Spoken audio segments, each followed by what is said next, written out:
आज अगर हम जो कर रहे हैं ना 2029 का इलेक्शन भी ऐसे ही होगा। चाहते हैं आप सर, आपने एक आर्मी चीफ अपनी मर्जी का लाने के लिए सारा तमाशा हुआ है। आपको अपनी सर यहां पर आर्मी चीफ को एक्सटेंशन दी गई इसी हॉल में बैठकर, कहते हैं कि न्यूट्रल हो जाओ। आप न्यूट्रल होने वालों को उस वक्त जानवर कहते थे। अली मोहम्मद खान साहब का जो लहजा है, जो उनकी अप्रोच है, इसी वजह से ना वो चेयरमैन बन रहे हैं अकाउंट कमेटी के, ना वो अपोजिशन लीडर बन रहे हैं। उनके पास कोई ओहदा नहीं है। इनके यहाँ उसके ओहदे हैं। सर अभी से टेंशन ना देना आप प्लीज। मुझे कर लेने दें सर, कर लेने दें मुझे बात में। हमारे एक दो लोग और सेक्रीफाइस कर देंगे अपनी बात को। मुझे थोड़ा सा टाइम दें सर। मैं भी तो असल इशू पे तो आए नहीं सर। वाइंड अप कर ले प्लीज। अच्छा मैं करता हूँ, मुझे 2-4 मिनट दें प्लीज। तो सर तो इसको इन दो इश्यूज को सर अगर हमने अगर इस एज अ कौम हमने सर फोकस कर लिया तो मैं समझता हूँ ये बहुत बड़ी हमारे लिए जो एक कामयाबी हो। अगर हमने इसे नहीं किया तो ये हमें ये इरोड कर देगा, एज अ नेशन हमें इरोड कर देगा। मेरे पास और चीज़ें थी, लेकिन मैं अब दूसरे सर फाइनल पॉइंट पर आता हूँ। सर हमारे पीटीआई के दोस्त जितने हैं सारे, उन्होंने हम पर जितनी भी जो है वो गोलाबारी की है अब तक सारी। सर कायद आज़म मोहम्मद अली जिन्ना रहमतुल्लाह अलैह की तस्वीर लगाई हुई है यहाँ पर। और मैं रिकन्सिलिएशन की बात करना चाहता हूँ। बहुत ज़्यादा मेरे पास पॉइंट से सारी बातें हो सकती थी, लेकिन मैं नहीं करना चाहता। लेकिन कुछ बातें इनके ख़िलाफ़ मोहतरमा फ़ातिमा जिन्ना कायद आज़म की जो है वो जो बहन थी, वो इलेक्शन लड़ रही थी और उनके ख़िलाफ़ उस वक्त के डिक्टेटर जनाब अयूब खान साहब ने इलेक्शन लड़े वो, और इनको मोहतरमा फ़ातिमा जिन्ना को रॉ का एजेंट गद्दार वतन करार दिया। और कायद आज़म मोहम्मद अली जिन्ना की वो बहन थी अयूब, ये बांग्लादेश के मुजीबुर रहमान, जिसको हमने गद्दार कह के बांग्लादेश अलग हो गया, वो मोहतरमा फ़ातिमा जिन्ना के साथ स्टेज पर खड़े होते थे और वो उनकी कैंपेन चलाते थे। और हमारे मुल्क में उस वक्त के डिक्टेटर ने उनको कायद आज़म की बहन को गद्दार करार दे दिया। तो तारीख तो ये कुछ कहती है, ये कुछ करती है। लेकिन शुक्रिया सर प्लीज बस वाइंड अप करें प्लीज। मैं आपको गुजारिश करूं सर, टोटल आपने कितना बोला है अभी? 20 minutes 37 seconds, 7 minutes before, 13 minutes now. Find up करें प्लीज सर, बहुत लंबी लिस्ट है। प्लीज माइक खोलें प्लीज सर। सर हमने इसी मुल्क में देखा, राना सनाउल्लाह की गाड़ी में हेरोइन डाल दी जाती है।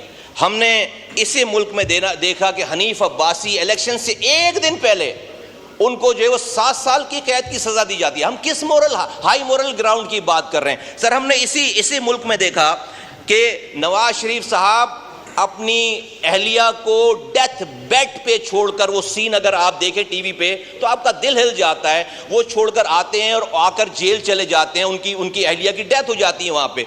तो हम किस हाई मोरल ग्राउंड की सर हम बात कर रहे हैं? मैं ये कहना चाहता हूँ सर, हमने ये तकरीर सुनी है सर पीटीआई के बानी की कि वो अमेरिका में खड़े होकर ये ऐलान कर रहे हैं कि मैं जाऊंगा तो नवाज शरीफ के बैरक से मैं एसी निकलवाऊंगा, मैं एयर कंडीशन निकलवाऊंगा। तो ये सब कुछ हो जाए। फिर ये जो फॉर्म 45, 47 की बात करते हैं, मैं सर इनसे पूछना चाहता हूं, आप कैसे निजाम को छोड़कर गए कि यहां पर फॉर्म 47 बन? आपके पास 4 सालों की हुकूमत थी, आपने क्यों नहीं रिफॉर्म्स किए कि कोई फॉर्म 45, 47 और नहीं बना सकता, ये आरटीएस खराब नहीं कर सकता? सर जब हमने 2018 में इलेक्शन लड़ा है, इनको तो फॉर्म 45 मिला, हमें फॉर्म 45 ही नहीं दिए। गन पॉइंट पे हमारे वोटों की गिनती नहीं की, कहा कि जाकर आरओ से जाकर रिजल्ट लो। 3 दिन तक कोहलू का अफगानिस्तान के बॉर्डर का रिजल्ट आ गया, लेकिन कराची का रिजल्ट नहीं आया।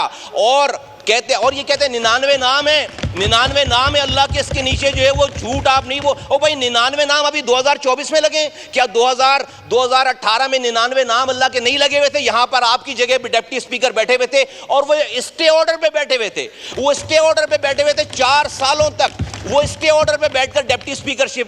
मैं सर अगेन कंक्लूड करता हूं सर, रिकंसिलिएशन खुदा के वास्ते होनी चाहिए। मैं अली मोहम्मद खान साहब जब बात करते हैं मैं कंफ्यूज हो जाता हूं, उनकी बैलेंस बात है। जब उनके दूसरे लीडरान बात करते हैं मैं अगेन कंफ्यूज हो जाता हूं।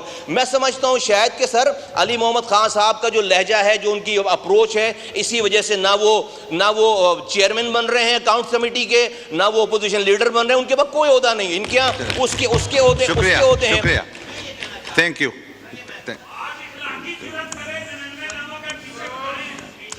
ये मुस्तफा कमाल साहब का माइक खोलें। Sir wind up please. अच्छा सर वाइंड अप करो, सर वाइंड अप करो, सर वाइंड अप करो, सर वाइंड अप करो। सर ऐसा है कि देखें, आज अगर हम जो कर रहे हैं ना, 2029 का इलेक्शन भी ऐसे ही होगा जो आप चाहते हैं। आपने एक आर्मी चीफ अपनी मर्जी का लाने के लिए सारा तमाशा हुआ है। आपको अपनी सर यहां पर आर्मी चीफ को एक्सटेंशन दी गई इसी हॉल में बैठकर। आप कहते हैं कि भाई उनसे जो है वो आप कहते हैं कि न्यूट्रल हो जाओ। आप न्यूट्रल होने वालों को उस वक्त जानवर कहते थे।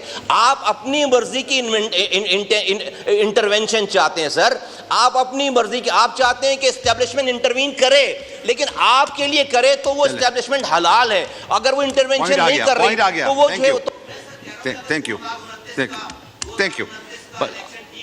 सही है, पॉइंट आ गया पॉइंट आ गया बस। मुस्तफा साहब पॉइंट आ गया। मुस्तफा कमाल साहब का माइक खोलें। मैं ये कह रहा हूं कि सर अगर 2029 का इलेक्शन ठीक करना है, आए बैठें, हम ये रिफॉर्म्स करें कि ना कोई 45 बना सके, 47 बना सके, ना कोई आरटीएस सिस्टम को बंद करके। वरना आप यकीन करें जो आज आप ये कर रहे हैं, आप 2029 में भी यही काम कर रहे होंगे, फिर ये ठीक सारा मसला ठीक नहीं होगा। Thank you.